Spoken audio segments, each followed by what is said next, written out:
Gary from Katy has window worries. Well, he has a problem with his install. He says, Gary writes, when I had the windows replaced, the installer put one in with a chunk broke off in the lower left-hand corner. You see it?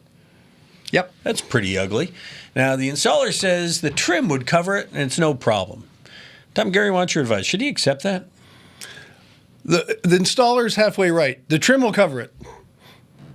But the problem is still there. Yeah. I would not accept that window. I would have them remake the window because they busted it. Somebody dropped that window.